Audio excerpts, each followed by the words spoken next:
Во битолските села белата чума одамна направила свое легло и ја поштомила речиси целата младост. Од општина со 120.000 жители, сега Битола одвај ги има 80.000, а селата се речиси испразнети, додека старците што останале ги бројат деновите на самотија, чекајќи по некоја дума од тугина.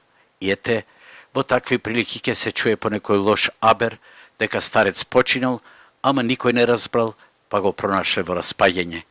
Така беше и деновиве кога во селото Левени, вгнездено во подножието на Баба Планина, беше пронајден трупот на 66 годишниот Петре Цварковски. Во такви околности, обвинителството наложи обдукција, но според неофицијални извори немало насилство и починал од природна смрт. Но ете, подолго време никој ниту го видел, ниту го забележал. Денеска репортерската екипа на Алфа беше во ова село, а после опелото во црквата Свети Ѓоргија починатиот беше погребан.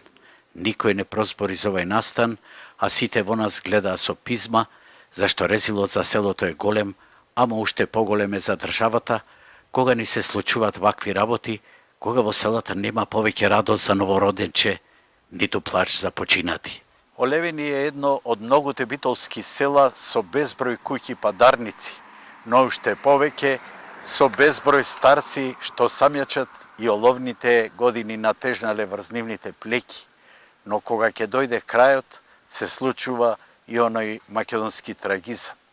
Ниту некој да разбере за нивната смрт, а уште помалку да ги погребе. Тоа е нашата македонска судбина во овој момент.